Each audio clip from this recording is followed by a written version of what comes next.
Bonjour à tous. Aujourd'hui, j'avais envie de parler de quelque chose qui est assez récurrent, en tout cas où on en fait de plus en plus la demande. Et une fois, deux fois, trois fois, j'ai fini par m'intéresser au sujet qui est le recouvrement d'âme. On me demande si je fais des recouvrements d'âme. Alors pas du tout. Moi, j'ai jamais entendu personne me parler de ça. En tout cas, en Nord-Amérique, chez les Amérindiens des États-Unis, voire même du Québec. Alors une fois, deux fois, je me suis demandé, mais qu'est-ce que c'est que cette histoire de recouvrement d'âme? Donc, j'ai le sentiment que c'est parti de Michael Harner, ou Harper Harner, qui est donc le responsable qui est ethnologue ou anthropologue, et qui est donc président directeur de la Fondation chamanique suisse, mais qui parle principalement de ce qui se fait en Amérique du Sud. Moi, je ne sais pas, je connais pas. Je je me permettrai pas, je n'ai pas suffisamment de connaissances, j'y suis jamais allé en Amérique du Sud, donc je ne dis pas. Par contre, Amérique du Nord, ça c'est sûr que j'ai jamais entendu parler de ça. Je crois qu'il sourirait. Il y a trois choses majeures qui font que, pour moi, il y a aucune raison de refaire un recouvrement d'âme. La première, c'est d'abord, c'est pas un vase, une âme. C'est pas un objet qu'on casserait et puis finalement qu'on va rafistoler. C'est de l'essence, c'est de l'énergie, c'est de l'impalpable, c'est une forme de dissolution. C'est de l'énergie. Bon, l'énergie, ça n'a pas de début, ça n'a pas de fin, il y a pas de, ça n'a pas de bord. Pour recouvrer mon âme, c'est-à-dire qu'il faudrait que je ramène comme ça des bouts de je sais pas quoi. Donc elle formerait un tout et il pourrait en manquer des morceaux. Enfin, ça n'a pas de sens. Ça, c'est le premier point. Le deuxième point, attention à ne pas être indécent, quoi. C'est-à-dire qu'on dit, bah oui, parce que tu comprends, si t'as vécu un choc émotionnel, si t'as vécu une blessure de l'enfance, qui s'est pas bien fermée ou qui n'a pas été bien réparée, en fait, bah tu peux te retrouver à avoir un bout d'âme qui est parti. Mais enfin, est-ce qu'on est sérieux? On est surtout indécent. Alors, si nous, pardon pour tous ceux qui ont vécu ou qui vivent des drames, des vrais drames universels, j'ai envie de dire, la perte d'un enfant, une maladie incurable, une maladie, voilà, ou dégénératrice, ou rare, etc. Bon, bref, des maladies qui sont universelles, des douleurs qui sont universelles. OK. Et pour tous les autres, pour tous nos autres. Parce que si on est là avec nos blessures, on a eu mal, on a eu machin, on a eu un chagrin, on n'a pas été désiré, on n'a pas. Les Ukrainiens, là, leur âme, elle est comment en ce moment?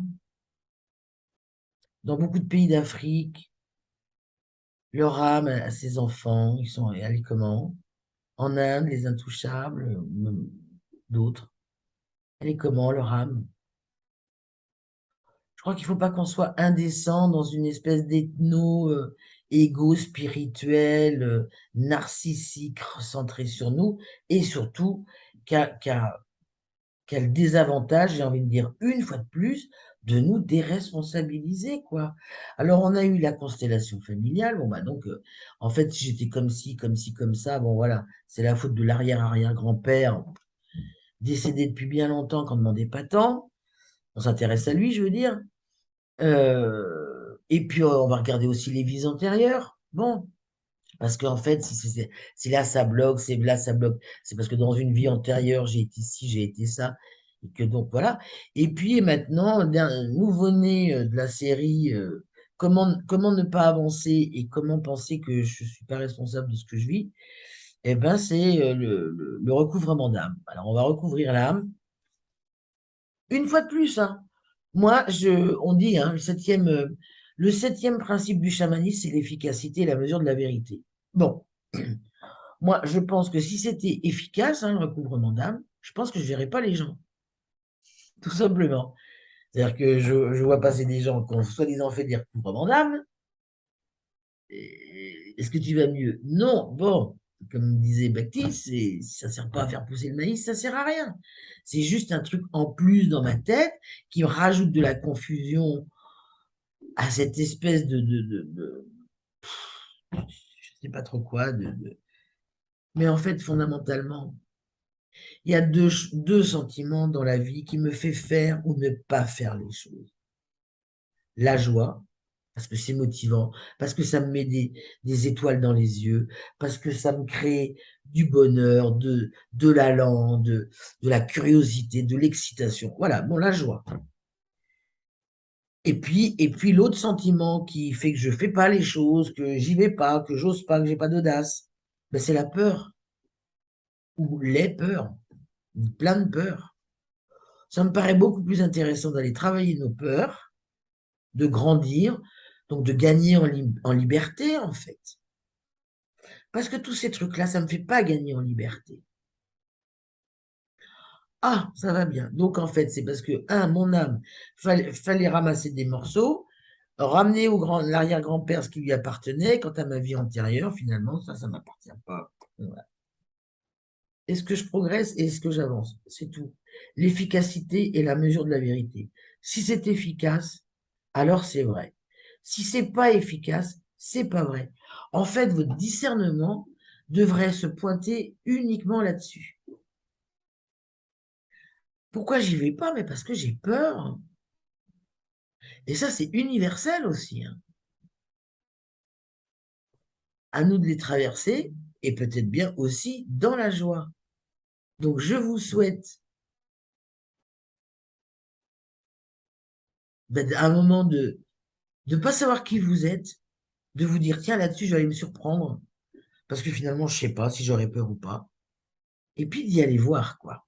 En tout cas, le recouvrement d'âme, moi, je rassure tous ceux qui pensent que leur âme, elle va bien et que elle fait son chemin. Elle n'a pas besoin de savoir.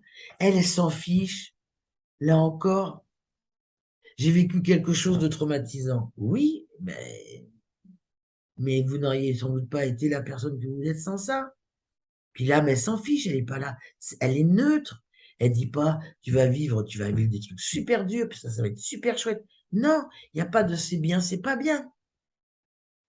On est là pour expérimenter des états d'âme, des émotions, des sentiments, ou qu'on va transmuter ou qu'on va transcender. C'est tout. L'âme, son seul but, c'est de s'incarner autant de fois que nécessaire pour que, à un moment donné, il y ait tellement de sagesse dans la personne incarnée qu'elle n'a plus besoin de s'incarner et que l'âme, elle redevient finalement que de l'amour inconditionnel. Et elle va du coup devenir messager, guide. Voilà.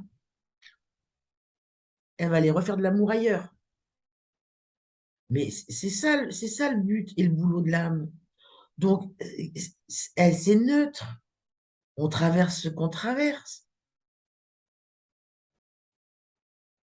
Je vous laisse avec ça. Bonne journée à vous.